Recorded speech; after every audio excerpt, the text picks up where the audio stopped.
The saga over Jeffrey Epstein escalating now. President Trump pushing for all grand jury testimony related to the case to be released, but also claiming on Truth Social no amount of information will be good enough for what he is calling troublemakers, continuing to call for answers. It's all been a big hoax. It's perpetrated by the Democrats, and some stupid Republicans and foolish Republicans fall into the net. NewsNation's Hannah Brandt live at the White House tonight. Hannah, President Trump taking to Truth Social on the Epstein saga. What is he saying now? Well, Natasha, as this drama continues to swirl around the Epstein case, we can see President Trump's frustration, but seems to be growing. He says he is pushing to make more information public, as you mentioned, announcing in a post on his Truth Social that he did ask the DOJ to release all grand jury testimony from the Epstein case.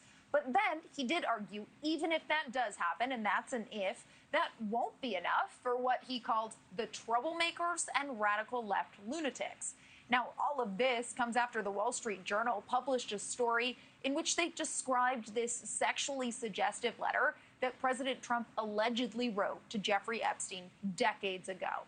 Now, President Trump does deny that, calling it all fake news, and he did just file a $10 billion lawsuit against the Wall Street Journal and its owner, Rupert Murdoch, Natasha. And meanwhile, Hannah, as pressure is building over Epstein, Trump's handpicked national intelligence director is reviving old accusations against the Obama administration. What are they?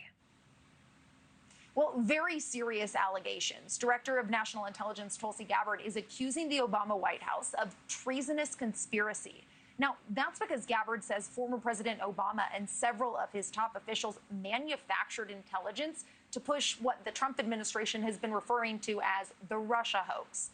Now, here's how it all happened. On Friday, Gabbard did declassify documents that she says prove U.S. intelligence agencies initially assessed that Russia did not change the 2016 election outcome and did not use cyber attacks to impact vote results.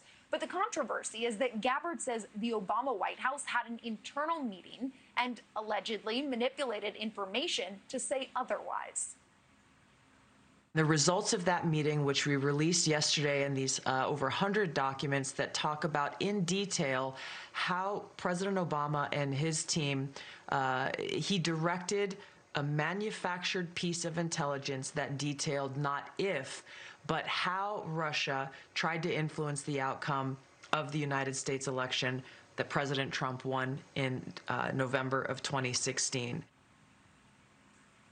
Now, Gabbard says she's referring all of this to the Department of Justice and wants the accused to be held criminally accountable.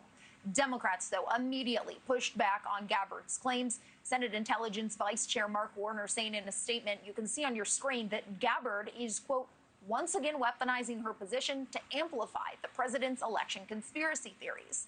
And I will note, Natasha, Warner points out in a Senate investigation, both Democratic and Republican lawmakers did unanimously conclude that Russia did try to influence the 2016 election and help then candidate Trump. Now, an interesting piece of that is that one of the Republicans who was part of putting together that Senate report is the current Secretary of State, Marco Rubio. I appreciate that context. Hannah Brandt live at the White House with that tonight. Thank you. Thank you for watching. Subscribe below and download our NewsNation app right now on your phone, and you will get fact-based, unbiased news for all Americans.